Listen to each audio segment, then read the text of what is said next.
Olá pessoal, tudo bem? Eu sou a professora Camila Tecla e sejam muito bem-vindos à nossa terceira aula da disciplina de didática. Hoje nós vamos falar sobre planejamento de ensino e execução do planejamento, conforme consta então na nossa organização das aulas. Então, aula 3, planejamento de ensino e execução de planejamento. Convido vocês, então, a assistir um breve videozinho comigo. Vamos lá? Vamos ver para onde é.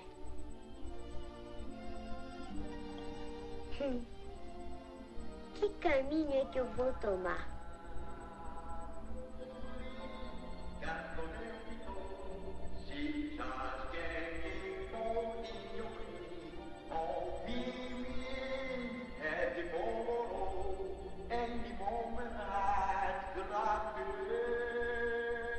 Ora, quem estaria cantando?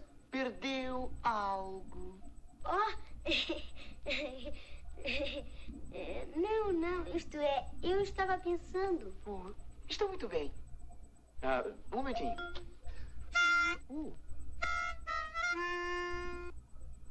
Segundo verso. A molinga to deitito, she just can't get more in your wave. Oh, você é um gato. Mestre gato. Oh, Mimi, and the bololo. Oh, espere, não vá, espere. Muito bem. Terceiro Oh, verso. não. Obrigada, mas eu só queria saber que caminho tomar. Oh, isso depende do lugar aonde quer ir. Oh, realmente não importa, desde que eu... Então, não importa que caminho tomar. Qual é a moral da história? Então, depois de assistir esse breve videozinho de uma cena clássica de Alice no País das Maravilhas, qual é a moral da história? Que para quem não sabe onde quer, onde vai, qualquer caminho serve. Então, se eu não sei para onde eu vou, não importa qual caminho eu tomo. E qual é a relação que podemos estabelecer entre a moral da história e a sala de aula? Então, pensando em sala de aula, em didática, em planejamento e execução do planejamento, o que eu posso relacionar, como que eu posso relacionar com esse breve videozinho que nós assistimos? Que se o professor não sabe para onde vai, qualquer caminho serve. Então, se o professor não sabe o que ele quer, se ele não tem um objetivo para a sua aula, não importa qual caminho ele escolha, né? Não importa quais estratégias ele escolha para a sua aula. E aí eu pergunto para vocês, diante disso, o que é planejamento? O que é plano de aula? Por onde iniciar o planejamento? De onde retirar os conteúdos? Como dar aula? E qual tendência pedagógica utilizar?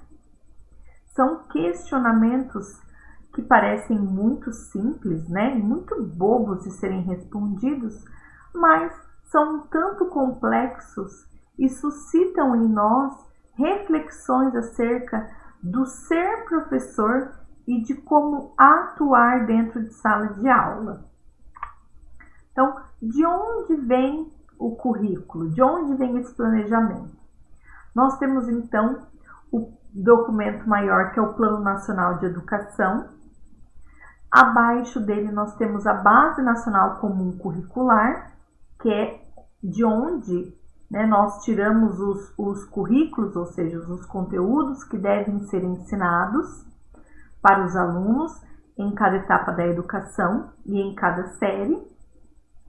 Depois da base, nós temos o referencial curricular do Estado. Então, a partir da base, cada Estado elabora o seu referencial curricular, de onde ele vai organizar os conteúdos que constam na BNCC.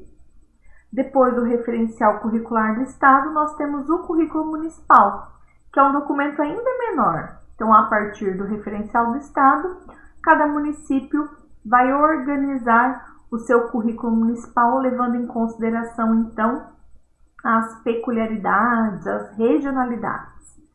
Depois do currículo pronto, nós temos o projeto político-pedagógico de cada instituição escolar. E, por fim, o plano de aula do professor.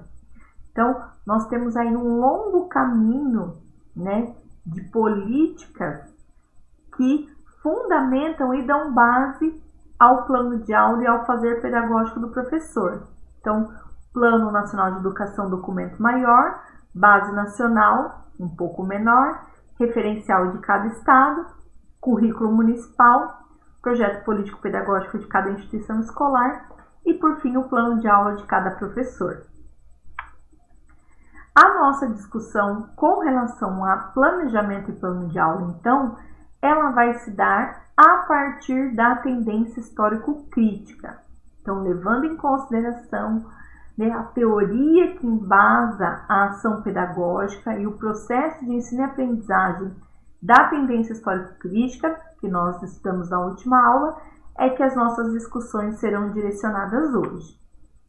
Então, devemos entender a aula como um conjunto de meios e condições pelos quais o professor dirige e estimula o processo de ensino em função da aprendizagem do aluno. Então, a aula é um conjunto de meios que dará condições para que o aluno construa os seus conhecimentos. Nesse sentido, então, o processo de ensino, mediante então as aulas, possibilita o encontro entre o aluno e o conteúdo de ensino, preparado didaticamente por meio do planejamento. Então, o professor, por meio do planejamento, vai proporcionar esse encontro entre o aluno e o conteúdo de ensino, né? Os conhecimentos científicos, as quais ele vai ter contato, vai compreender, vai transformar os conhecimentos que já possui e que gerará, então, novos conhecimentos. Então, o professor prepara a aula com qual finalidade? Com a finalidade de que haja o encontro do aluno com o conhecimento. O professor ele vai ser, então, o mediador, aquele que dará condições para que esse encontro ocorra. Então, quais são as funções do planejamento nesse sentido? O que o planejamento prevê? Vamos lá? Então, o planejamento, ele visa, então, articular as tarefas da escola com as exigências do contexto social. Então, o planejamento vai ficar claro, né? Quais são os conteúdos científicos e como eles serão trabalhados para que se forme um sujeito que atuará em sociedade. Neste processo está implícito a teoria que embasa a ação pedagógica e que dirá que sujeito que é esse que a sociedade quer formar. Então, também prevê vincular o posicionamento filosófico, político, pedagógico com a metodologia de ensino. Então, todo esse posicionamento, né, essa teoria que vai embasar, né, filosoficamente, politicamente, pedagogicamente, a metodologia de ensino que será utilizada. Vai também assegurar a organização do trabalho docente e evitar a improvisação. Então, o professor ele vai saber, vai ter um roteiro, um plano que ele vai ter como base, a fim de que não haja improvisação no processo de ensino e aprendizagem. Também vai prever os objetivos, os conteúdos e métodos que considerem a exigência da realidade social. Então, o professor vai ter lá quais conteúdos ele vai trabalhar por semana, por mês, por bimestre, por turma, né, por ano. Qual método que ele vai utilizar, né, considerando, claro, as exigências da sociedade e a base teórica para a formação desse sujeito. Vai também assegurar a unidade e a coerência do trabalho pedagógico, né? A partir do momento que você está numa instituição escolar, você vai seguir, então, a teoria que a escola adota para o processo de ensino e aprendizagem, assim como todos os professores. Então, haverá uma coerência no trabalho docente. Também visa atualizar e adequar os conteúdos do plano em relação às condições de aprendizagem dos alunos. Então, eu fiz um planejamento, mas o meu aluno não conseguiu avançar. Então, o professor tem condição de rever aquele planejamento, né, traçar novas estratégias, né, dispor de novos instrumentos e recursos a fim de que a aprendizagem ocorra. Depois, ele pode retomar o rumo do seu processo de aprendizagem. Também visa facilitar a preparação das aulas, né, tendo um planejamento já pronto, você já consegue direcionar o seu plano de aula, que pode ser aí diário, semanal, quinzenal, mensal, e daí teremos então um plano de aula, né, por fim. Então, podemos dizer que planejamento e plano de aula são diferentes? Se eu tenho um planejamento que vai me dar condição de ter então depois um plano de aula, então são diferentes? Sim, né? São dois processos diferentes. Então, o planejamento ele vai representar o processo, né? Como que eu penso esse processo, como esse processo se dará, e o plano de aula vai ser o registro, né? O registro que o professor tem para servir como base para que ele possa se organizar em sala de aula. Vamos falar então um pouquinho de plano de aula? Vamos lá? No que consiste um plano de aula? Um plano de aula é um documento do professor, né? É o registro que o professor vai fazer da sua organização de aula. Como eu disse, pode ser diário, semanal, quinzenal, mensal, né? E vai revelar aí o que o professor fará em sala de aula no decorrer das suas aulas. Quais são as características desse plano de aula? Não existe um único modelo de plano de aula, né? Se você pesquisar aí na internet, você verá que nós temos aí uma infinidade de modelos de plano de aula que podem ser utilizados. Qual está certo? Qual está errado? Não diria que há certo e errado, mas eu diria que há algumas características que devem conter nos planos de aula. Exemplo: conteúdo, turma, objetivos, eixos temáticos ou campos de experiências. Você tem que ter ali um método que você vai utilizar, quais recursos e estratégias e o desenvolvimento da aula. Por fim, a avaliação. Então, cada modelo de planejamento, você vai ver que ele é organizado de uma forma, mas todos vão e devem possuir essas características básicas. Qual a importância do plano de aula no desenvolvimento do trabalho pedagógico? É fundamental, tendo em vista que esse documento, o plano de aula, ele serve de apoio para a ação pedagógica do professor. É ele que vai direcionar o que o professor fará em sala de aula e como deve ser organizado o seu dia, para que quando o professor chegue em sala de aula, ele saiba qual é o objetivo daquela aula, daquele conteúdo e o que ele deve fazer para que o aluno atinja os objetivos que foram propostos. Existe um modelo único, né? Como eu já adiantei, não existe um modelo único e também não há certo ou errado. O que é importante é que os elementos, as características básicas de um plano de aula contenha no registro do professor. O professor fará o plano de aula sozinho? Não, né? Não deve, vamos assim dizer. Toda escola possui uma equipe pedagógica formada pela direção, supervisão, orientação, em alguns lugares chamam de pedagogo. Eles são a base, eles são o suporte que o professor deve ter para a elaboração do plano de aula. Então, o professor até pode, né, fazer o seu registro individual, mas o pensar, a reflexão sobre o plano de aula, né, as sugestões, deve ser coletiva. Então, o professor deve compartilhar com seus pares o que ele pensou para aquela aula, pedir sugestões, fazer pesquisas.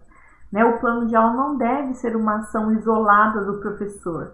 Muito pelo contrário, né? Na escola nós trabalhamos em coletividade. Então, esse pensar a ação pedagógica também deve ser compartilhado com a equipe de gestão. Pode ser utilizado o mesmo plano de aula em várias turmas diferentes? Não se deve. Nós já pensamos, já refletimos, assim como na nossa última aula, sobre a tendência histórico-crítica. E tomando como base essa tendência pedagógica e a teoria que embasa o processo de ensino e aprendizagem, nós temos que o aluno, o conteúdo, o conhecimento, ele deve partir daquilo que o aluno já sabe, né, das suas vivências, da sua realidade social. Se formos considerar isso, será que todos os alunos têm a mesma vivência? Será que todos os alunos vêm da mesma realidade social? Será que nós temos turmas na mesma escola com as mesmas características, as mesmas realidades sociais? Não temos, né? Então, é importante que o professor pense no seu plano de aula a partir da sua turma, a partir daquela turma específica, a fim de que ele possa traçar estratégias, trazer instrumentos e recursos que possibilitem que aquela turma construa os seus conhecimentos, o que vai ser diferente de uma turma para outra. O que deve conter no plano de aula? Quais os elementos que devem conter em um plano de aula? Então, quando nós vamos elaborar um plano de aula, nós temos que pensar em 3 perguntas básicas. Por que ensinar? Por que eu vou ensinar o aluno? Por que eu devo ensinar o meu aluno? E essa questão ela está relacionada à função social da escola, ou seja, aquilo que é premissa da instituição. Para que a escola serve? Qual é a função da escola na sociedade? Aí eu respondo a minha pergunta, por que ensinar? Né? Qual o sujeito que eu quero formar?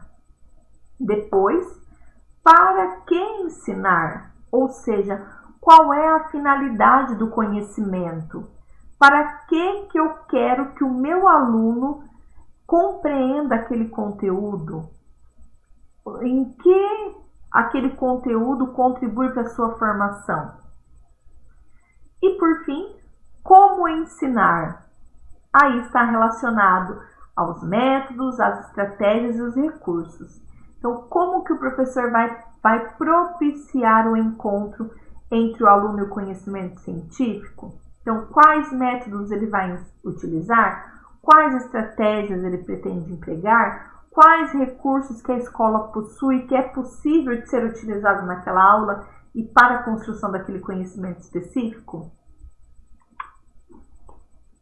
Então, por que ensinar? Para que nós possamos formar cidadãos, né? Para que esses cidadãos saibam ler, escrever, contar, interpretar e analisar, ou seja, que se vá além, né, dos conceitos básicos de ler, escrever e contar, né? Para que nós possamos de fato ter cidadãos que saibam interpretar e analisar a sua realidade. Para que ensinar? Então, eu vou ensinar para quê? Para o homem, que é um ser social, né? Eu vou humanizar esse homem, para que ele seja um sujeito crítico, um sujeito reflexivo, porque nós acreditamos que a educação ela é emancipadora, ela liberta o indivíduo, né? Então, para que ele compreenda a sua realidade social e para que ele possa modificá-la. Então, por isso que eu vou ensinar o meu aluno, para que ele seja um sujeito autônomo, crítico, reflexivo e transformador da sua própria realidade. E como que eu vou ensinar? Então, há vários métodos que podem ser empregados para o processo de ensino, né? Há procedimentos didático-pedagógicos, né, que devem ser utilizados também. Deve estar de acordo com a teoria que a escola adota. Então, se lá no projeto político-pedagógico da escola está dizendo que a escola adota a tendência histórico-crítica, eu não posso adotar a teoria que eu acho conveniente. Aquela turma eu acho que daria certo. As premissas, as características e a teoria que embasa a tendência tecnicista. Mas eu posso fazer isso? Não pode. Aí você deve adotar para o processo de ensino-aprendizagem a teoria, a tendência pedagógica que a escola adota. Então, por isso que é importante conhecer o projeto político-pedagógico da escola em que você trabalha. E com os objetivos da IES e do professor da disciplina. Então, qual é o objetivo que está previsto para aquela disciplina? Se há vários professores que compartilham a disciplina, né, em outras turmas, então eu preciso... o como ensinar deve estar atrelado tanto à base teórica que a instituição adota, tanto quanto aos objetivos da instituição, do professor e também da disciplina.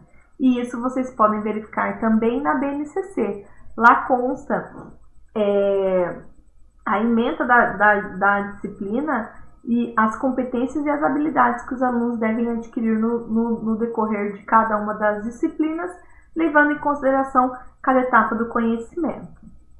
E deve também viabilizar o processo de ensino. Então, a forma como eu vou ensinar deve viabilizar o encontro entre o aluno e o conhecimento e viabilizar que este construa seus próprios conhecimentos. Dessa forma, então, para desenvolver o plano de aula, nós precisamos pensar em quem são esses alunos, quem é a minha turma, qual é a disciplina que eu vou ministrar, qual é o conteúdo que está previsto para aquela disciplina, quanto tempo eu tenho, quais são os objetivos que devem ser alcançados, quais métodos serão utilizados, quais instrumentos e recursos serão utilizados, como ocorrerá a avaliação.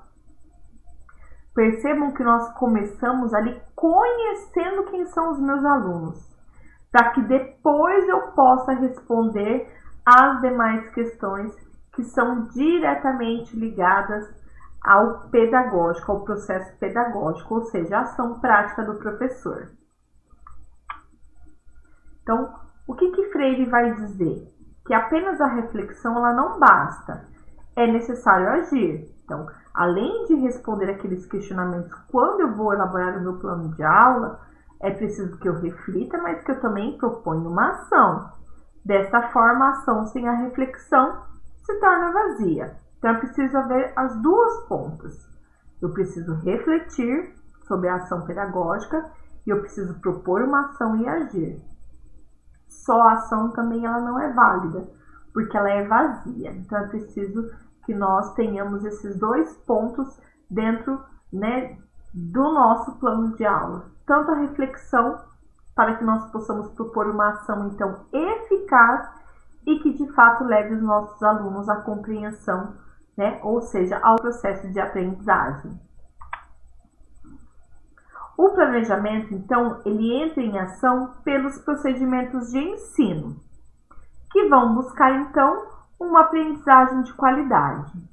Assim, o professor precisa ter clareza da perspectiva teórica da escola. Então, de novo, lá nós estamos frisando que é importante o professor conhecer qual é a teoria que a escola adota para o processo de ensino e aprendizagem. E também que vão embasar os métodos de ensino. Os métodos se referem aos procedimentos, os procedimentos se referem ao conjunto de ação ou condição que viabilizam o processo de ensino. Os métodos estão ligados aos objetivos de ensino e os objetivos estão ligados à habilidade. Ou seja, é a forma como cada um aprende. Então, dentro do processo pedagógico, nós temos, então, ações que se complementam. Não há nada isolado ou solto, né? É preciso pensar no plano de aula como algo orgânico, que se modifica e que deve ser flexível, tendo em vista o andamento da turma e também o contexto escolar. E tudo que nós fazemos dentro de sala de aula está ligado ao método que a escola adota para o processo de ensino-aprendizagem, aos objetivos dos conteúdos que estão postos para aquela disciplina e também aos métodos, aos procedimentos, aos objetivos e às habilidades, ou seja, como o aluno vai aprender. Precisamos, então, constantemente realizar o exercício de ação-reflexão para ter a certeza de que o planejamento pode ser colocado em prática de forma eficiente e eficaz, ou se precisa ser modificado. Por isso que eu disse que o planejamento é flexível. O professor ele vai modificando o seu planejamento e se reorganizando de acordo com o andamento da turma e também de acordo com a organização da escola. E independentemente dos resultados ao longo do processo de implementação do planejamento, precisamos refletir sobre como as ações podem melhorar. Então, é uma constante busca de aperfeiçoamento do processo de ensino e aprendizagem. Podemos entender, então, que o plano de aula nos ajuda a organizar as ações docentes, evitando improvisação, falta de reflexão e significação da prática pedagógica. Evita que nós tenhamos ações mecânicas que não tenham intencionalidade. Vasconcelos, ele então sintetiza a ajuda do planejamento em 7 aspectos fundamentais para uma aula de sucesso. Quais são? Organização, comunicação, racionalização do tempo. Então, organização do professor, comunicação com a equipe pedagógica, né? Racionalização do tempo, então, quanto tempo eu tenho para aquela aula. Não desperdício de atividades e oportunidades, ou seja, sempre ter intencionalidade em todas as suas ações. Autoformação do professor, né? Ou seja, a constante busca de aperfeiçoamento de formação continuada. Participação dos alunos, porque uma aula sem participação ela fica monótona e não tem significado para o aluno. E superação docente, ou seja, sempre se desafiar e tentar, na medida do possível, levar estratégias e recursos diferentes para a sala de aula, estimulando assim o processo de ensino e aprendizagem. E nesse sentido, nós precisamos pensar então em habilidades e competências. A Base Nacional Comum Curricular ela vai trazer ela vai trazer todos os conteúdos de currículos atrelados às habilidades e também às competências. E aí eu questiono vocês, o que são habilidades e competências? Bom, o conceito de competência, então. Nós podemos definir, então, competência como conjunto de conhecimentos e qualificação que cada pessoa possui e que impacta no seu desempenho. Competência é o que gera um comportamento e, consequentemente, um desempenho. Ou seja, é a capacidade de visualizar o todo, de realização naquilo que se faz, de assumir responsabilidades, capacidade de criação, inovação e transformação, capacidade de propor estratégias e trabalhar em equipe, né? É o conhecimento, o saber o que e como. Isso é uma competência, né? O conhecimento que se tem. E o conceito de habilidade? Né? Nós podemos definir, então, habilidade como saber fazer. Se a competência é o conhecimento, a habilidade é saber aplicar esse conhecimento. ou seja, colocar em prática tudo o que aprendeu, ou seja, colocar em prática os conhecimentos. É o saber fazer, é a aplicação do conhecimento, transformação do conhecimento em resultado, é resolver problemas, né? Se as competências estão atreladas aos conhecimentos que nós temos no currículo e que os alunos devem ter contato no decorrer da prática pedagógica dentro de sala de aula, as habilidades são aquilo que o aluno deve saber fazer depois que ele passou pelo período de escolarização. E quais instrumentos o professor pode utilizar? Aí eu trouxe para vocês aqui a tabelinha de métodos, estratégias, técnicas, recursos e instrumentos. Fica a critério de cada professor, né? Escolher, elencar os instrumentos que ele vai trabalhar, tendo em vista a sua realidade, tendo em vista aquilo que a escola dispõe e tendo em vista também a realidade social do aluno, o perfil que a turma tem. Né? Como eu disse, não são todas as turmas que respondem ao estímulo que o professor dá com a resposta que o professor espera para o processo de ensino-aprendizagem. Não é toda turma que eu posso trabalhar em grupo, não é todas as turmas que eu posso ter um momento de prática fora da sala de aula, não são todas as turmas que eu posso levar para um passeio externo, para uma visita técnica, né?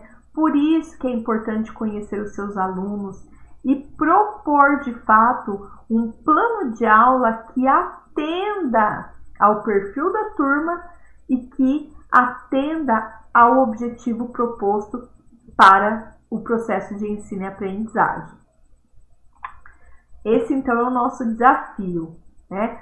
Deixo aqui como sugestão para vocês de leitura, né, e de pesquisa também, as obras do professor Gasparin.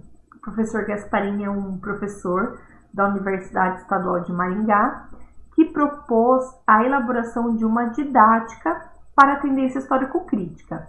Então, ele traz um passo a passo, né, uma proposta de reflexão para que o professor consiga elaborar as suas aulas. Então, pesquisem, professor João Luiz Gasparin. Eu espero vocês, então, na nossa última aula ao vivo. Um forte abraço a todos. Até lá!